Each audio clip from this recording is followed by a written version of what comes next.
joining us. Well, thanks for having us, and Merry Christmas to you and all your fans and all your listeners. We look forward to providing some Southern hospitality in Atlanta for you. And my understanding is the Chick-fil-A Bowl does it better than anybody, so we're looking forward to it very much. What did it mean to you to get, Ole Miss is terrific, but what did it mean to you for the first time ever to get the brand of Penn State on your field? Well, growing up in Pittsburgh and following Penn State and the Paterno teams, and had friends that went to school with, and friends in Pittsburgh that actually played on Penn State football teams.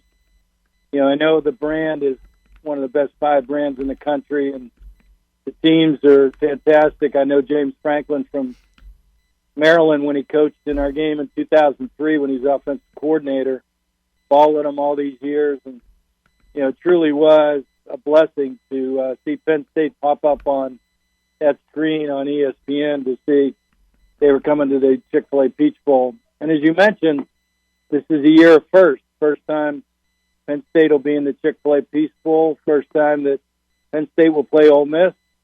And it could be, with a win, the first time ever, and it'll go down in history because we're moving to the playoff next year, but Penn State would be the first and only team ever to win all 6 New Year's Six bowl games.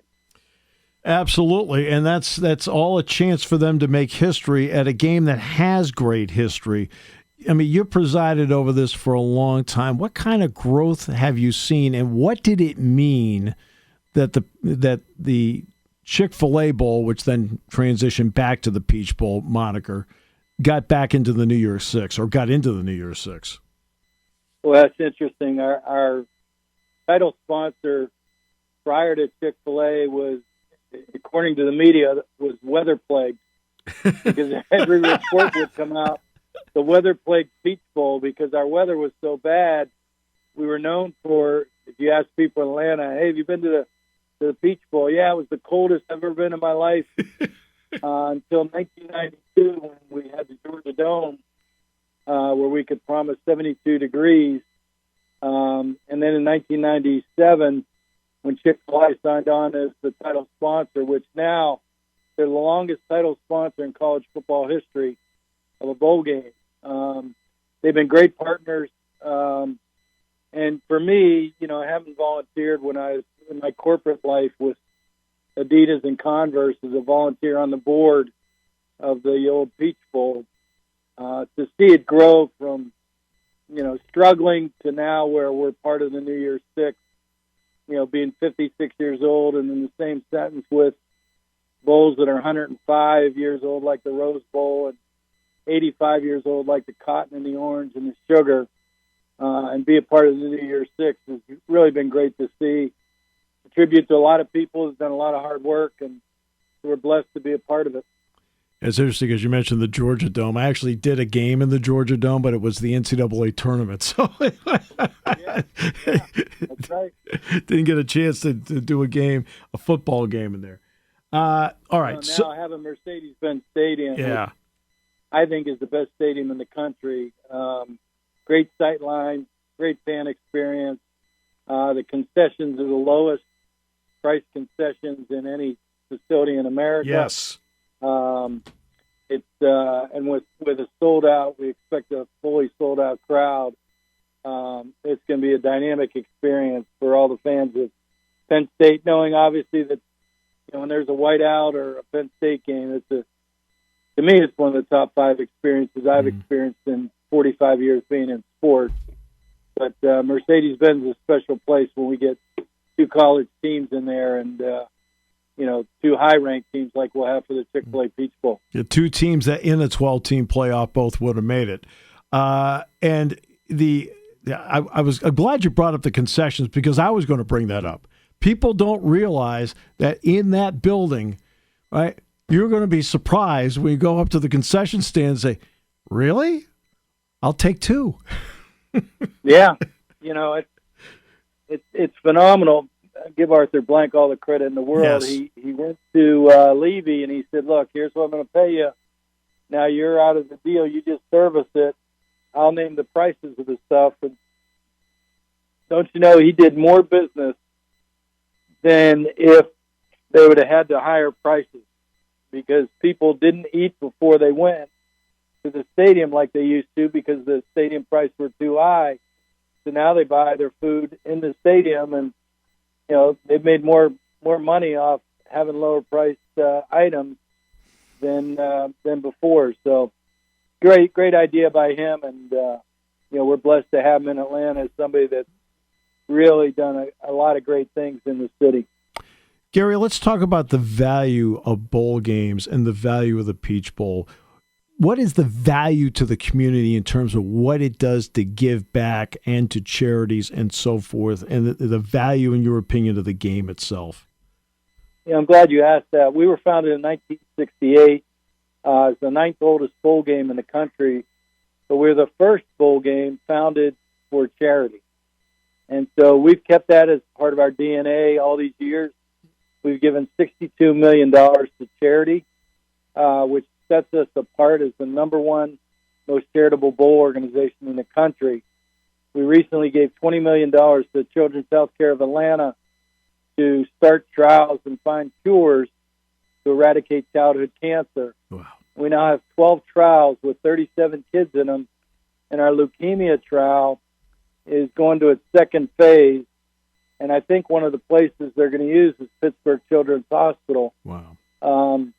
But we're using football for the greater good.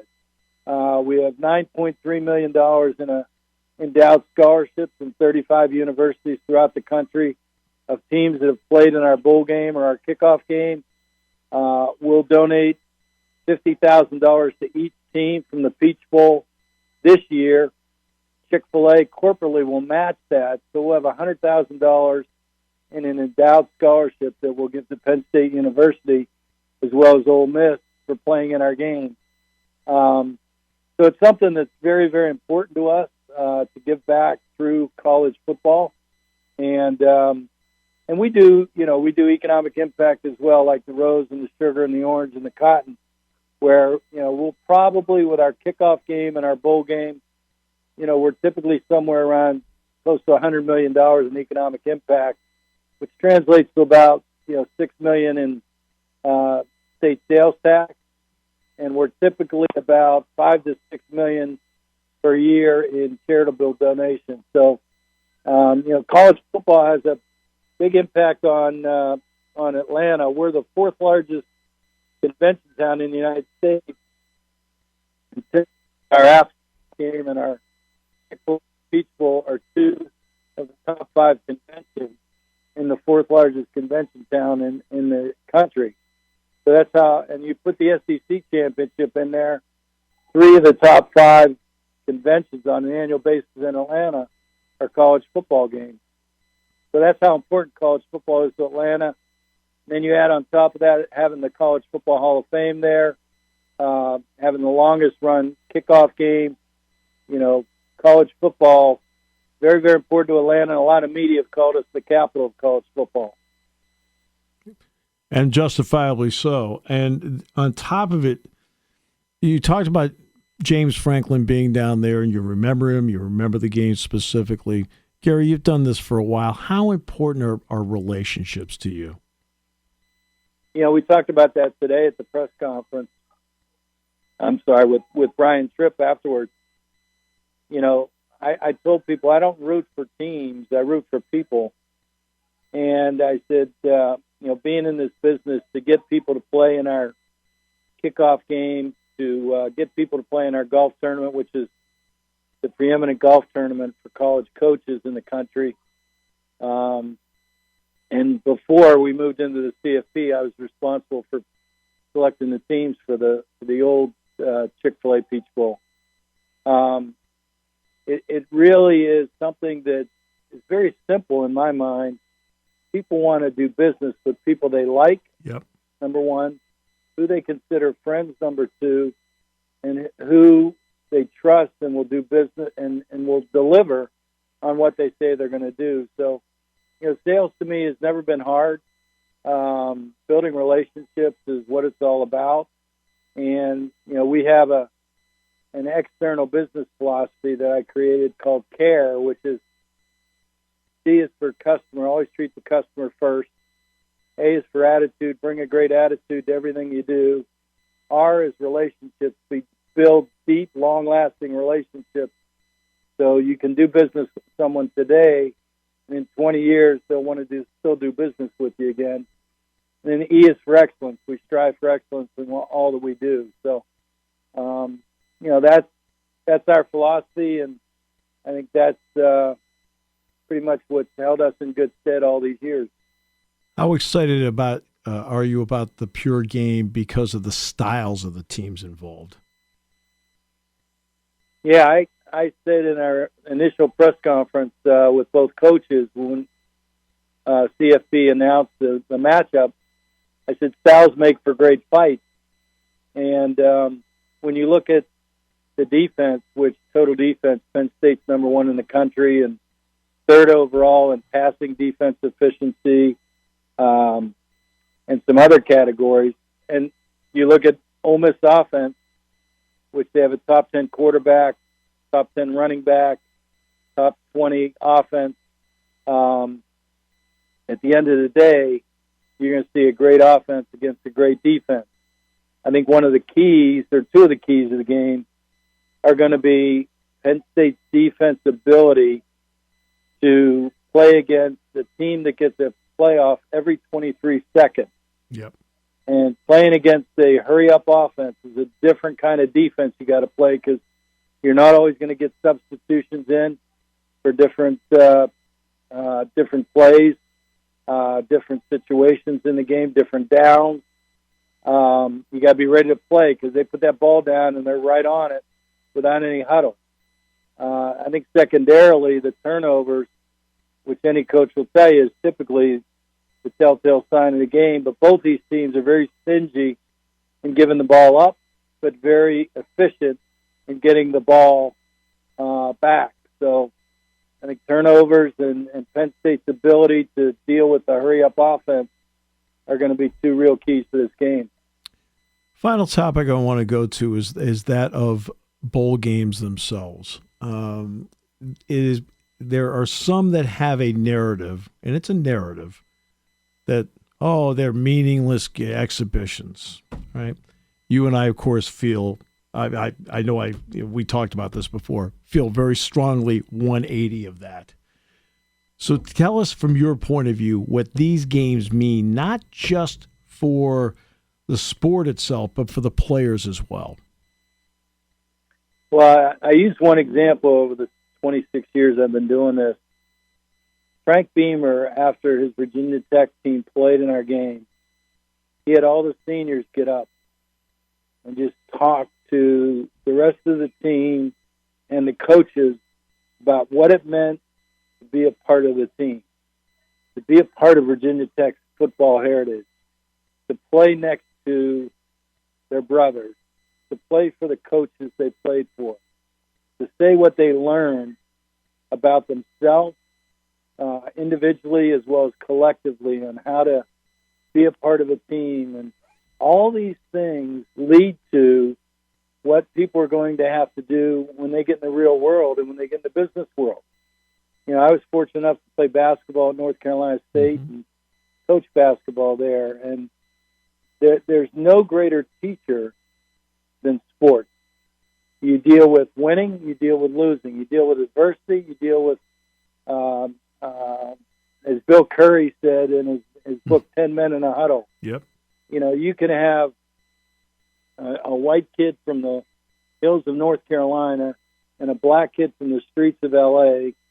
and a Jewish kid and a Catholic kid and none of that matters when you get in the huddle, because you're dependent upon each other and you're dependent upon that person next to you doing their job so that you can do your job and vice versa. And if you both do your jobs, you have a chance to be victorious and win the day, win the play, win the game, etc. And that's the same with life. And I think we're losing some of that with the entitlement factor and some of the process we're going through in college athletics now. And I worry about that, frankly, because sports has been one of the great teachers of our society. And we're making it a little bit too much about money and not about all the inherent relationships and educational aspects that you receive by being as a member of a part of a team. Yeah, and that's why a previous question, when we talked about money, we talked about how much money is donated back by the bowl games. That's a factor in money as well, is the donation part. And I don't think people realize how much money's given back, which you did a great job of outlining. Gary, I really look forward to going down there, broadcasting it, and yes, since you have all those Pittsburgh roots, what the heck, I'll bring Jack Ham with me. Well, I look forward to meeting Jack Ham, and look forward to meeting you as well and providing you some Southern hospitality, and really enjoying a great week of congratulations to Penn State for what they've achieved. And again, this could be the 20th team that will have accomplished 11-win season in Penn State history and send their seniors out the right way, finish top 10 in the country, and really give them an opportunity to set up for next year what could be, again, another successful season moving into the 12-team playoffs for Penn State. Gary, Peach Bowl defines class and first class, and we appreciate the fact that Penn State's going, and on top of that, appreciate the time you gave us today. Thank you so much. Thank you, and Merry Christmas. Merry Christmas to you too, Gary. All right. Welcome, sir. It is great to be here. I like to think we're able to commemorate the date as perhaps the hours following the most active and controversial Steelers game in history. Because, wow, that was something. Fans have been weighing in on this probably since halftime through right now. I don't know if I've ever heard the outrage, legitimate or otherwise, as strong as it is now. It's pretty remarkable. Yeah, it is remarkable. It really is a commentary unto itself that the fans were chanting for Mason Rudolph.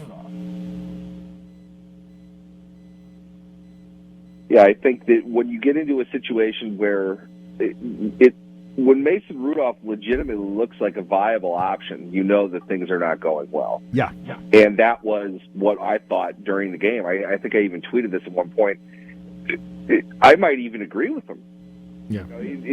That was maybe, and I've said this about Mitch Trubisky a couple times, but that might have been the worst game I have ever seen an NFL quarterback play. It defied description. I mean, he was awful. The fact that they continue to put him out there, I think covers up, what should have been news that they were thinking about benching him. They had to have been at some point. He was that ineffective, and it just really seemed like the offense was deflated. Each and every, poor decision, poor throw that he made, they should have had 4 interceptions at halftime. Yeah. And they weren't. If anything, Bill Belichick is probably getting after the Patriots' defensive backs for not hanging on to the ball. They should have. They were in place to make plays multiple times, and none of it seemed to change anything with Trubisky. His approach was the same. I don't think he stepped into a throw all night. Yeah.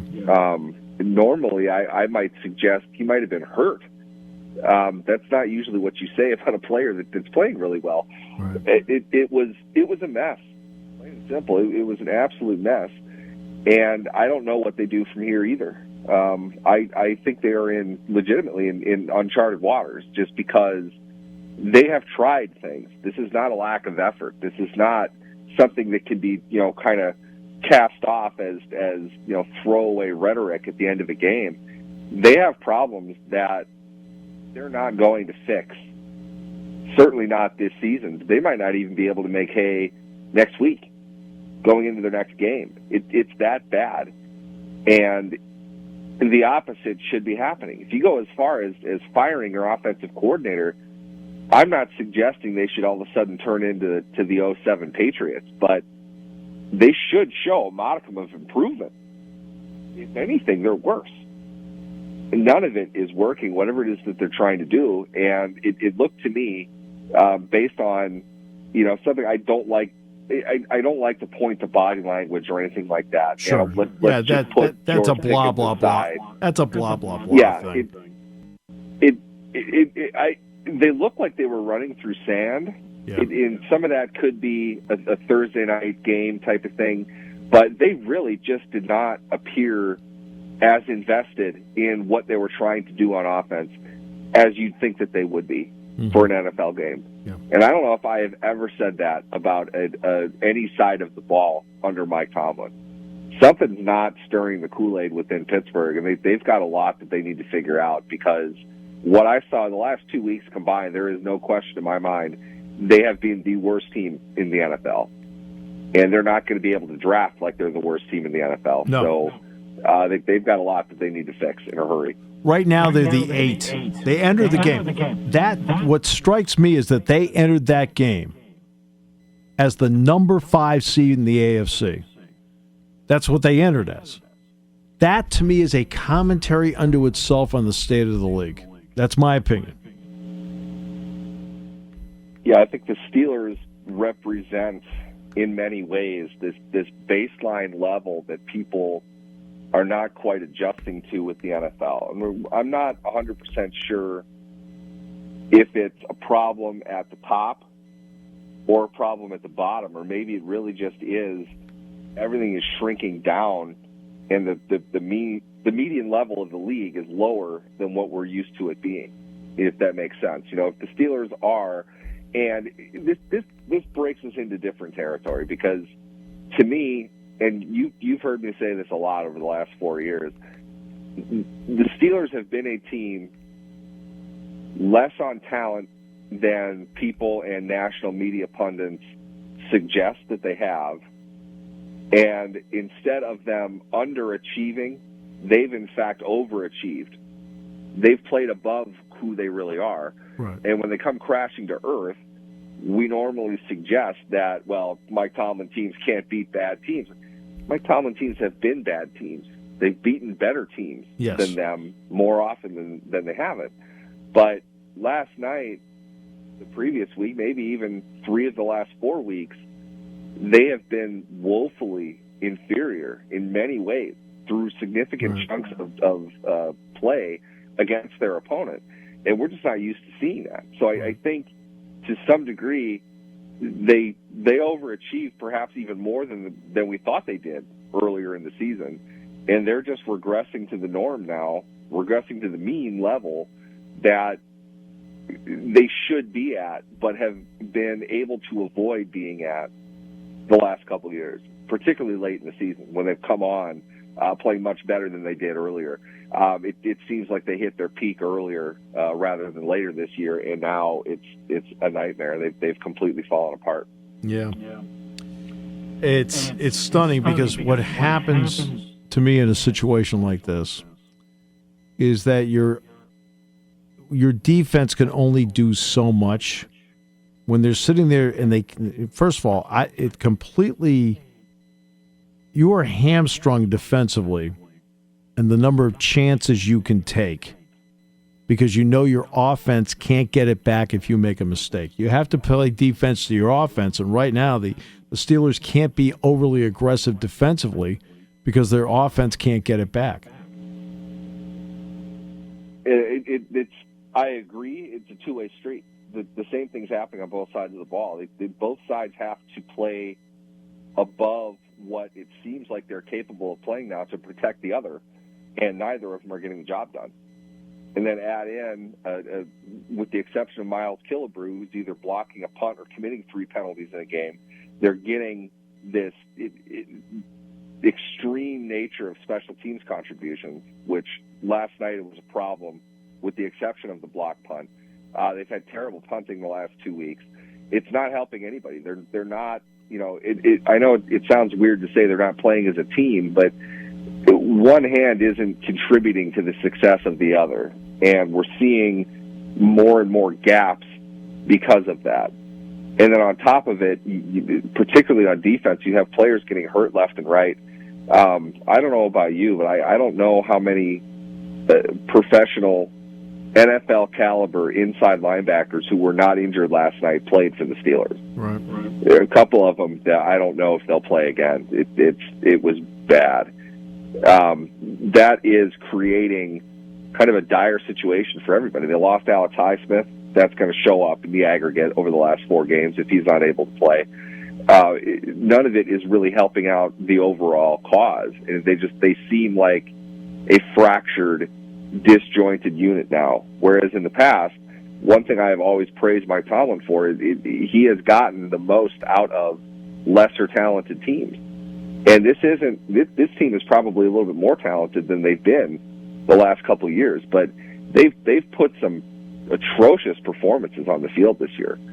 And it's I'm sure they're trying to figure out why it is as well, but you can't get past the fact that there are going to have to be significant changes within this team very soon if this continues the way it is, because it's an embarrassment. 1 week it's Deontay Johnson. It's a fumble.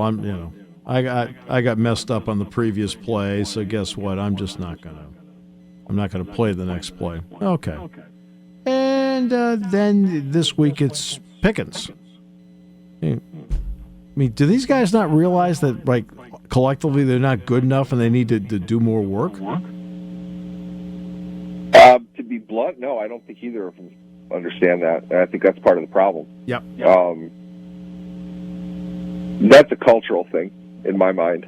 I hate to use the cliche, but if you look back at any successful team year to year that has a lot of success, they have a strong core group of veteran players. A player does that once. Mm-hmm. Okay, it happens. You get it. Maybe not Johnson's fumble, but sure. Pickens' antics.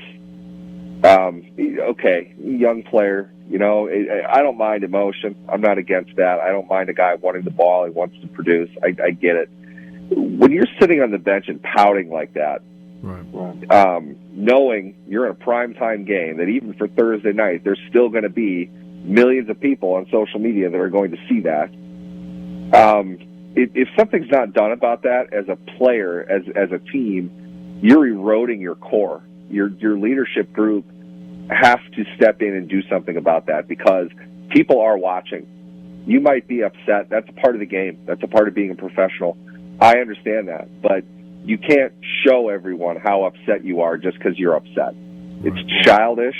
It's immature. And I hate to break it to you, but you got the ball 5-6 times. You did absolutely nothing with it. Right. Blame everybody all you want. The reality is, you're a playmaker. Go make plays. Yeah. Went deep a couple times. You didn't do anything with it. And that's not at all to suggest he doesn't have legitimate beef over the state of the offense. I think all of them are probably a little upset. But to handle it the way that you are, to make sure everyone knows how upset you are when you've accomplished next to nothing in this league, that's problematic for the entire team, because everyone's watching it, and eventually media are going to start asking questions about it. Mm-hmm. Does Minkah Fitzpatrick have to answer to you? Is that why he's saying the kind of cryptic message that he did? Something needs to be done along those lines from a coaching and a front office perspective.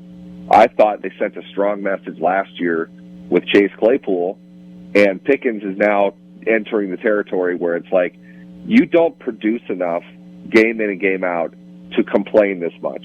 Right. And as far as Deontay Johnson is concerned, you're the veteran. You're the one with the paycheck. Mm-hmm. I would hope that you'd set a little bit better example than this. And that's not happening. So to me, it's difficult to learn how to win with players that aren't playing to win on a snap-to-snap basis. That's just me. It's an old-school approach. Not every coach is going to do that. You don't get rid of talent just because of their attitude. You need to work with them. But there comes a point, too, discipline needs to take over. Yep. You put your arm around him. You had him over to your house. You've talked to him. There comes a point that he needs to mature. And if a more negative approach is necessary, as in don't play him for a half, something to that effect, mm-hmm. it may be time for that.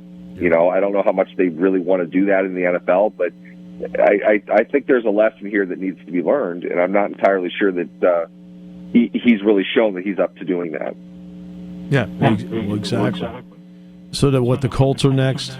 I mean, for Mike Tomlin, where to from here?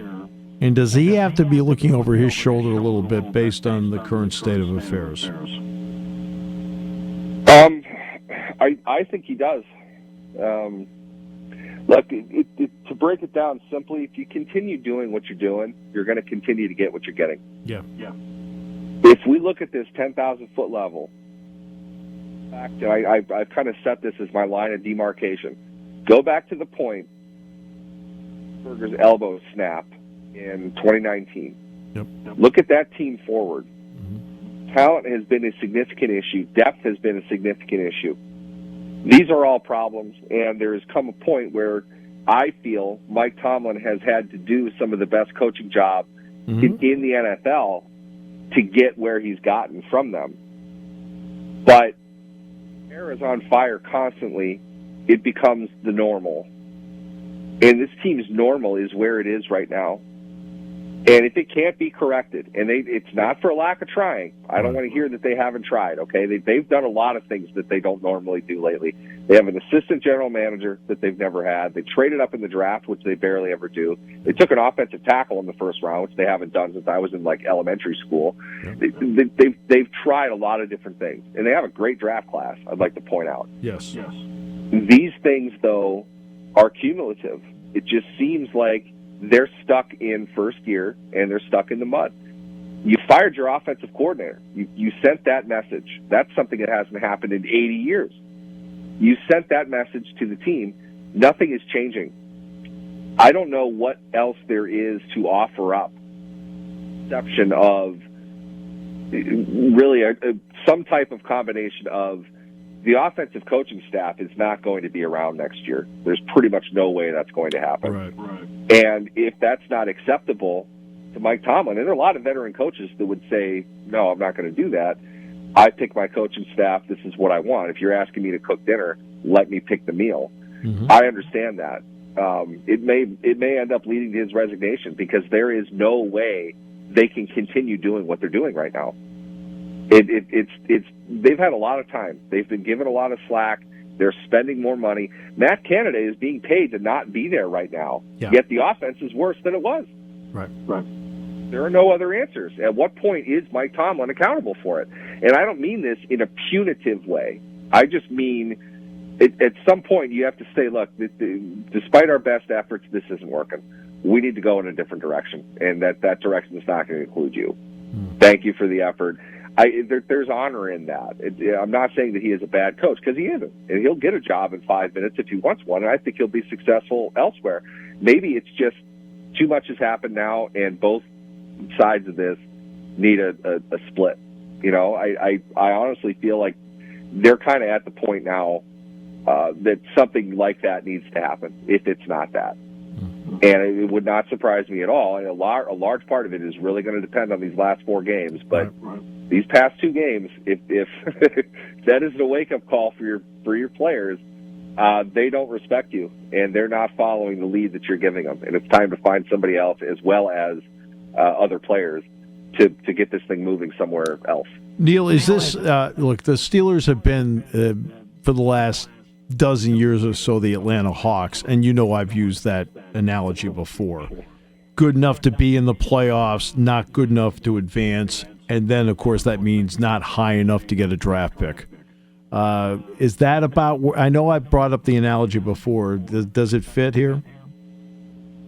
I think it does, because let's play hypothetical. If you bring in a new regime, a new coaching staff, one thing I would imagine they did what I think they should do.